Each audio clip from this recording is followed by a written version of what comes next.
हमारा जो प्रोटेस्ट है लगभग 240 दिन के करीब आ पहुंचा है, लेकिन सरकार ने जो गंभीरता दिखानी चाहिए थी, वो अभी तक जो गंभीरता होनी चाहिए थी, दिखानी चाहिए थी, वो नहीं दिखाई। ये मैं पूछना चाहता हूं कि लगभग हम लोगों को 20 से 25 साल हो गए इस डिपार्टमेंट की सेवा करते हुए। हमारा कसूर यही है कि हमने 20-25 साल इस डिपार्टमेंट को दिया है, वो भी खाली पेट रहकर अपने बच्चों को भूखमरी के कंगाल पर खड़ा कर दिया हमने।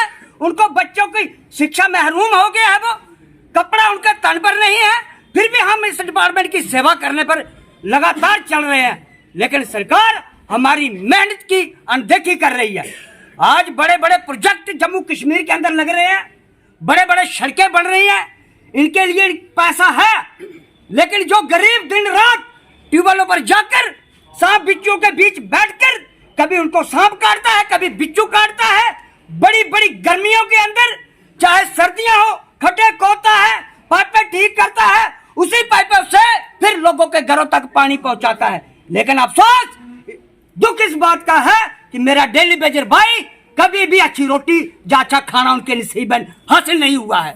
ये देन इन पॉलिटिक्स जितने भी जब पॉलिटिक्स लोग हैं, इनकी देन है। हमने ये नारा लगाते थे कि जम्मू के साथ भेदभाव हो रहा है, हमने 25 एमएलए चुनकर जम्मू कश्मीर के अंदर भेजे, लेकिन वो एमएलए आज कहां हैं?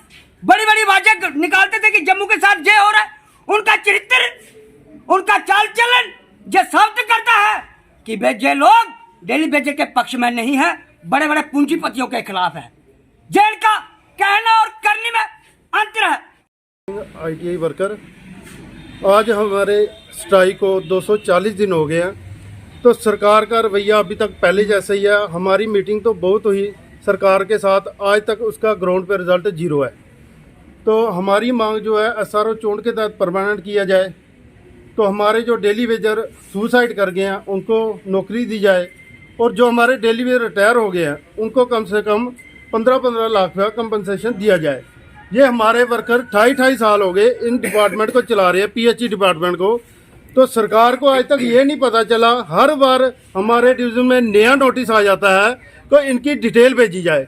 आज हमें लगे हुए 28 साल हो गए, कई बार हमारे नोटिस यहाँ से गए, कई बार हमारी डिटेल गई, आज तक सरकार को अभी तक ये नहीं कन्फर्म हो रहा हम आदमी कितने लगे हुए हैं पीएचई में। तो हर बार, अभी पिछले दिन 12 तारीख को हमारे ऑफिस में एक और लेटर आया जिसमें उन्होंने मेंशन किया दोबारा डिटेल दी जाए कितने आदमी हैं। हमारे कई आदमी तो मर गए, कितने तो रिटायर हो गए, हम बार बार किस बात की डिटेल दें? अब कितनी मीटिंगें करेंगी सरकार? मसला कब हल होगा? जब भी सरकार के नुमाइंदे जो मीडिया में आके न्यूज़ देते हैं हम इनका मसला हल कर रहे हैं, इनका मसला प्रायोरिटी पे है, भाई कितनी मीटिंग करोगे आप? आज हमें 8 महीने हो गए स्ट्राइक करते हुए, 8 महीने से हम इनको रेगुलर टाइम देते जा रहे हैं, स्टेप बाई स्टेप हम अपनी स्ट्राइक को बढ़ाते जा रहे हैं, पर सरकार की तरफ से कोई आंसर नहीं आ रहा। ग्राउंड पे रिजल्ट जीरो है। आज हमारा सीपी वर्कर सुरेंद्र कुमार जो पटियारी हीरानगर में उसकी ड्यूटी थी, उसको ऑन ड्यूटी हार्ट अटैक हो गया, उसकी डेथ होगी, और अब उसका परिवार का गुजारा वो कैसे होगा? उसकी जवाबदारी कौन लेगा? उसके बच्चों की फीस उसका परिवार कैसे पालेगा? हम डेली वेजर इतना सफर कर रहे हैं, सरकार जानती भी है, सरकार बड़े बड़े प्रोजेक्ट लगा रही है, उन प्रोजेक्टों के लिए सरकार के पास पैसा है, डिजिटल काम कर रहे हैं उनके लिए पैसा है, पर ये वर्कर जो इनका डिपार्टमेंट चला रहे हैं 28 साल से, तो उनके लिए सोचने के लिए सरकार के पास कुछ नहीं है। अभी इसी वक्त भी हमारा बड़ा प्रोटेस्ट जो जम्मू में होगा, और थोड़े दिन तक हमारी जो कठुआ डिस्ट्रिक्ट में रैली निकाली जाएगी।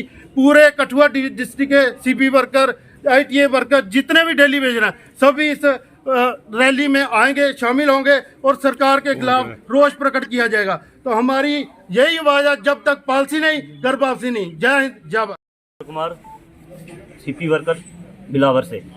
मैं आपको ये बताना चाहता हूं कि अभी पिछले दिनों एक ताज़ा सर्वे आया है, जिसमें सर्वे ये है कि 2019 से लेकर 2021 तक जो सबसे ज़्यादा सुसाइड हुए हैं उसमें डेली वेजर सबसे ज़्यादा सुसाइड किया है। उसको कारण क्या है ये मीडिया वाले भी जानते हैं, ये सरकार भी जानती है, लेकिन सरकार फिर भी चुप्पी साधे बैठी है।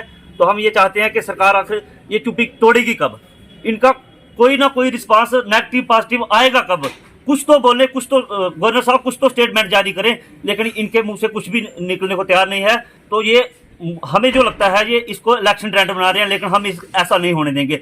इलेक्शन से पहले पहले हमारी अगर रेगुलाइजेशन पॉलिसी नहीं मिली तो फिर बीजेपी वाले ये भूल जाएं कि हम कहीं रैली कर पाएंगे या कहीं कोई जलसा जुलूस कर पाएंगे। ठीक है।